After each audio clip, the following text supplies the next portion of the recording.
Hello दोस्तों, स्वागत है आप सभी का हमारे YouTube channel B2H concept classes पर। तो दोस्तों, आज हम मुग़ल वंश के बारे में पढ़ेंगे, जिसे मैंने 2 पार्ट में कवर किया है। तो आज हम मुग़ल वंश का पार्ट 1 देखेंगे और साथ ही हम इस टॉपिक से संबंधित पिछले वर्षों में पूछे जाने वाले सर्वाधिक महत्वपूर्ण प्रश्नों तथा कुछ बेहतरीन ट्रिक को भी देखेंगे। तो चलिए शुरू करते हैं ये वीडियो। पहला क्वेश्चन है, मुग़ल वंश की स्थापना किसने की थी? तो आपके ऑप्शन हैं, option number 1 Qutbuddin Aibak, option number 2 Babur, option number 3 Khizr Khan या ऑप्शन नंबर 4 गयासुद्दीन तुगलक। तो इस प्रश्न का जो सही उत्तर है वो होगा आपका ऑप्शन नंबर 2 बाबर। तो बात करें मुग़ल वंश की, तो मुग़ल वंश की जो स्थापना की थी वो बाबर ने की थी। बाकी जान लेते हैं अन्यों के बारे में। अन्य है हमारे कुतुबुद्दीन ऐबक। कुतुबुद्दीन ऐबक ने गुलाम वंश की स्थापना की थी।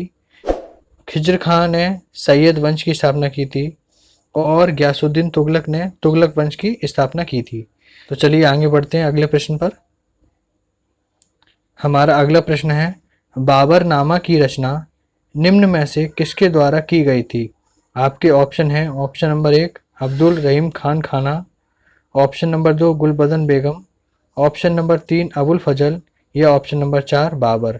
तो इस प्रश्न का जो सही उत्तर होगा वो होगा आपका ऑप्शन नंबर 4 बाबर। हम बात करें बाबरनामा की, तो बाबरनामा की रचना हमारे बाबर द्वारा की गई थी तथा बाबरनामा का फारसी अनुवाद हमारे अब्दुल रहीम खान खाना ने किया था। तो चलिए आगे बढ़ते हैं। अगला प्रश्न है आपका, खानवा का युद्ध कब हुआ था? तो आपके जो ऑप्शन है, option number 1 1526, option number 2 1764, option number 3 1757 या ऑप्शन नंबर 4 1527। तो इसका जो सही उत्तर होगा वो होगा आपका ऑप्शन नंबर 4 1527। तो खानवा का जो युद्ध हुआ था वो 1527 में हुआ था, जो कि बाबर द्वारा लड़ा गया था। तो चलिए देख लेते हैं इस प्रश्न से संबंधित कुछ फैक्ट। 1526 में पानीपत का प्रथम युद्ध बाबर एवं इब्राहिम लोदी के बीच हुआ। 1764 में हमारा बक्सर का युद्ध हुआ था। 1757 में हमारा प्लासी का युद्ध हुआ था। और वहीं बात करें 1527 की, तो इसमें खानवा का युद्ध बाबर एवं राणा सांगा के बीच हुआ था। तो चलिए आगे बढ़ते हैं, लेते हैं बाबर द्वारा लड़े गए युद्धों की एक बेहतरीन ट्रिक। तो ट्रिक है आपकी, 26 में पानी पिया, 27 में खाना खाया, 28 में चंदा लिया, 29 में घर गया और 30 में मर गया। 26 में पानी पिया, जिसका तात्पर्य है 1526 में यहाँ पानीपत का प्रथम युद्ध हुआ था जो बाबर और इब्राहिम लोदी के बीच हुआ था। 27 में खाना खाया, जिसका तात्पर्य है 1527 में खानवा का युद्ध हुआ था जो बाबर और राणा सांगा के बीच हुआ था। 28 में चंदा लिया, जिसका तात्पर्य है 1528 में चंदेरी का युद्ध हुआ जो बाबर एवं मोहिनी राय के बीच हुआ। 29 में घर गया, जिसका तात्पर्य है घाघरा का युद्ध जो बाबर एवं अफगानों के बीच हुआ और 1530 में बाबर की मृत्यु हुई। तो ये बहुत ही शानदार ट्रिक है। आप इस ट्रिक से बाबर द्वारा लड़े गए युद्ध को बहुत ही आसानी से याद रख सकते हैं। तो चलिए आगे बढ़ते हैं अगले प्रश्न पर। अगला प्रश्न है हमारा, निम्नलिखित में से किसे कलंदर की उपाधि दी गई थी? तो आपके जो ऑप्शन है वो है आपके option number 1 Babur, option number 2 Humayun, option number 3 Akbar और ऑप्शन नंबर 4 शाहजहां। तो इसका जो सही उत्तर है वो होगा आपका ऑप्शन नंबर 1 बाबर। तो जो कलंदर की उपाधि दी गई थी वो बाबर को दी गई थी। तो चलिए आगे बढ़ते हैं अगले प्रश्न पर।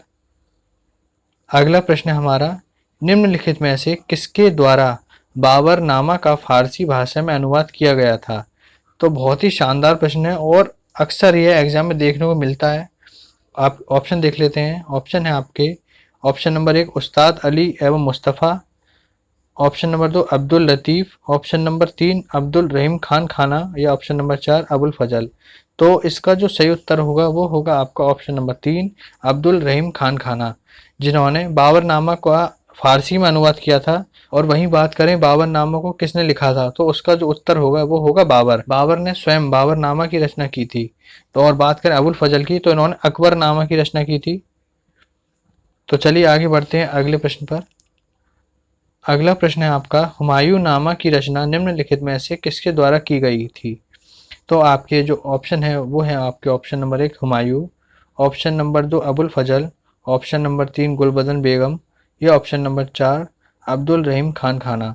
तो बात करते हैं इस प्रश्न में। तो इस प्रश्न का जो सही उत्तर होगा वो होगा आपका ऑप्शन नंबर 3 गुलबदन बेगम। तो जो हुमायूं नामा की रचना की थी वो हमारी गुलबदन बेगम द्वारा की गई थी, जबकि अकबरनामा की रचना अबुल फजल के द्वारा और बाबरनामा का फारसी अनुवाद अब्दुल रहीम खान खाना द्वारा की गई थी। तो चलिए आगे बढ़ते हैं अगले प्रश्न पर। अगला प्रश्न है आपका, चौसा का युद्ध निम्नलिखित में से किन किन के बीच लड़ा गया था। तो आपके जो ऑप्शन हैं वो हैं आपके ऑप्शन नंबर 1 बाबर एवं राणा सांगा, ऑप्शन नंबर 2 अकबर एवं हेमू, ऑप्शन नंबर 3 अकबर एवं महाराणा प्रताप, या ऑप्शन नंबर 4 शेर खां एवं हुमायूं। तो इसका जो सही उत्तर होगा वो होगा आपका शेर खां और हुमायूं। तो जो चौसा का युद्ध है वो शेर खां और हुमायूं के बीच लड़ा गया था, जो 1539 में लड़ा गया था। तो चलिए आगे बढ़ते हैं अगले प्रश्न पर। इससे पहले इसके फैक्ट देख लेते हैं। इस प्रश्न से संबंधित फैक्ट हैं आपके, बाबर एवं राणा सांगा जिसका युद्ध खानवा का हुआ था, जो कि 1527 में हुआ था। अकबर एवं हेमू के बीच पानीपत का दूसरा युद्ध 1556 में लड़ा गया था। अकबर एवं महाराणा प्रताप के बीच हल्दी घाटी का युद्ध 1576 में लड़ा गया था। शेर खां एवं हुमायूं के बीच चौसा का युद्ध 1539 में लड़ा गया था। तो चलिए आगे बढ़ते हैं अगले प्रश्न पर। अगला प्रश्न है, निम्नलिखित में से किसकी मृत्यु पुस्तकालय की सीढ़ियों से गिरने के कारण हुई थी। तो आपके ऑप्शन है option number 1 Humayun, option number 2 Akbar, option number 3 Jahangir, या ऑप्शन नंबर 4 औरंगजेब। तो इसका जो सही उत्तर होगा वो होगा ऑप्शन नंबर 1 हुमायूं। हुमायूं की मृत्यु सीढ़ियों से गिरने के कारण हुई थी। वहीं बात करें जहांगीर की, तो इनकी जो मृत्यु हुई थी वो दमे के रोग से हुई थी।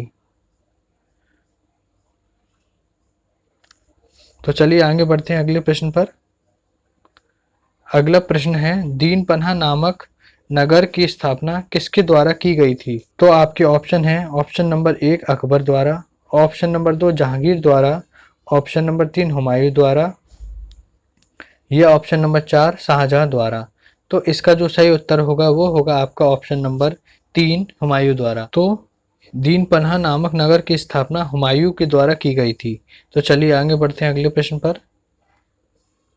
अगला प्रश्न है, दीन ए इलाही धर्म की स्थापना किसके द्वारा की गई थी। तो आपके ऑप्शन है ऑप्शन नंबर 1 बीरबल द्वारा, ऑप्शन नंबर 2 अकबर द्वारा, ऑप्शन नंबर 3 हुमायूं द्वारा, या ऑप्शन नंबर 4 औरंगजेब द्वारा। तो इसका जो सही उत्तर होगा वो होगा आपका ऑप्शन नंबर 2 अकबर द्वारा। अकबर ने दीन ए इलाही धर्म की स्थापना की थी। तो चलिए आगे बढ़ते हैं अगले प्रश्न पर। अगला प्रश्न है आपका, निम्नलिखित में से किसका बचपन का नाम महेश दास था। आपके ऑप्शन है option number 1 Tenali Rama, option number 2 Tansen, option number 3 Birbal, या ऑप्शन नंबर 4 टोडरमल। तो इस प्रश्न का जो सही उत्तर है वो है आपका ऑप्शन नंबर 3 बीरबल द्वारा। बीरबल का बचपन का नाम महेश दास था। वहीं तानसेन की बात करें तो इनका बचपन का नाम था रामतनु पांडे।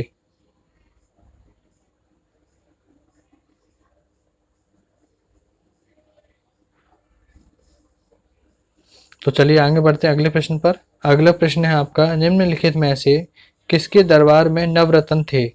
आपके ऑप्शन है option number 1 Akbar, option number 2 Shah Jahan, option number 3 Jahangir, या ऑप्शन नंबर 4 हुमायूं। तो इसका जो सही उत्तर होगा वो होगा आपका ऑप्शन नंबर 1 अकबर। अकबर के दरबार में हमारे नवरत्न थे। आइए देख लेते हैं ये नवरत्न कौन कौन थे। अकबर के नवरत्न, पहले हैं हमारे बीरबल जो सर्वाधिक बुद्धिमान दरबारी थे। दूसरे थे हमारे तानसेन जो संगीतकार थे। तीसरे थे हमारे मानसिंह जो सेनापति थे। चौथे थे हमारे टोडरमल जो दीवान थे। पांचवें हमारे भगवान दास थे। छठवें थे हमारे अबुल फजल जिन्होंने अकबरनामा की रचना की थी। सातवें थे हमारे मुल्ला दो प्याजा। आठवें थे हमारे फैजी, और नवे थे हमारे अब्दुल रहीम खान खाना। तो चलिए आगे बढ़ते हैं अगले प्रश्न पर। अगला प्रश्न है हमारा, अकबरनामा की रचना निम्नलिखित में से किसके द्वारा की गई थी। तो आपके जो ऑप्शन हैं वो हैं आपके option number 1 Gulbadan Begum, option number 2 Babur, option number 3 Abdul Rahim Khan Khana, या ऑप्शन नंबर 4 अबुल फजल। तो इसका जो सही उत्तर होगा वो होगा आपका ऑप्शन नंबर 4 अबुल फजल। तो अकबरनामा की रचना अबुल फजल के द्वारा की गई थी। तो चलिए देख लेते हैं इससे संबंधित कुछ फैक्ट। गुलबदन बेगम ने हुमायूं नामा की रचना की थी। बाबर ने बाबर नामा की रचना की थी। अब्दुल रहीम खान खाना ने बाबर नामा जो उसको फारसी में अनुवादित किया था। और बात करें अबुल फजल की तो उन्होंने अकबरनामा की रचना की थी। तो चलिए आगे बढ़ते हैं अगले प्रश्न पर। अगला प्रश्न है हमारा, निम्नलिखित में से किसका नाम जलालुद्दीन मोहम्मद था? तो आपके जो ऑप्शन है वो हैं आपके option number 1 Akbar, option number 2 Shah Jahan, option number 3 Jahangir या ऑप्शन नंबर 4 हुमायूं। तो इसका जो सही उत्तर होगा वो होगा आपका ऑप्शन नंबर 1 अकबर। तो ये बहुत ही इंपॉर्टेंट प्रश्न है और अक्सर पेपर में देखने को मिलता है। तो चलिए जान लेते हैं अन्य मुगल शासकों के नाम। अन्य हमारे बाबर, तो बाबर का पूरा या जन्म का नाम जहीरुद्दीन मोहम्मद बाबर था। हुमायूं का पूरा नाम नसरुद्दीन मोहम्मद हुमायूं था। अकबर का पूरा नाम जलालुद्दीन मोहम्मद अकबर था। जहांगीर का पूरा नाम नूरुद्दीन मोहम्मद सलीम था। शाहजहां का पूरा नाम शहाबुद्दीन मोहम्मद खुर्रम था। औरंगजेब का पूरा नाम मोइनुद्दीन मोहम्मद था। कभी कभी प्रश्न में पूछ लेता है कि खुर्रम के नाम से कौन सा शासक जाना जाता है। यदि आपको यह प्रश्न देखने को मिलता है तो उसका जो उत्तर होगा वो होगा आपका शाहजहां। तो चलिए आगे बढ़ते हैं अगले प्रश्न पर। अगला प्रश्न है आपका, दीन ए इलाही धर्म को स्वीकार करने वाला प्रथम व अंतिम हिंदू शासक था? तो आपके जो ऑप्शन हैं, option number 1 Mansingh, option number 2 Birbal, option number 3 राजा टोडरमल या ऑप्शन नंबर 4 तानसेन। तो इसका जो सही उत्तर होगा वो होगा आपका ऑप्शन नंबर 2 बीरबल। तो बीरबल ही हमारे एकमात्र प्रथम व अंतिम हिंदू शासक थे जिन्होंने दीन ए इलाही धर्म को स्वीकार किया था। तो चलिए आगे बढ़ते हैं। तो ये एक सारणी है जिसमें मुगल वंश के प्रथम शासक से अंतिम शासक तक के बारे में बताया गया है। आप इससे चाहें तो स्क्रीनशॉट ले सकते हैं या इसे कहीं नोट कर सकते हैं। तो उम्मीद है दोस्तों आपको मुगल वंश का पार्ट 1 अच्छा लगा होगा। यदि आपको यह वीडियो अच्छी लगी हो तो वीडियो को लाइक कीजिएगा, शेयर कीजिएगा, कमेंट कीजिएगा और हमारे चैनल को सब्सक्राइब कीजिएगा और प्रेस कीजिएगा बेल आइकन को ताकि आपको आने वाली वीडियो का अपडेट मिल सके। तो चलिए मिलते हैं मुगल वंश के पार्ट 2 के साथ। तब तक के लिए गुड बाय।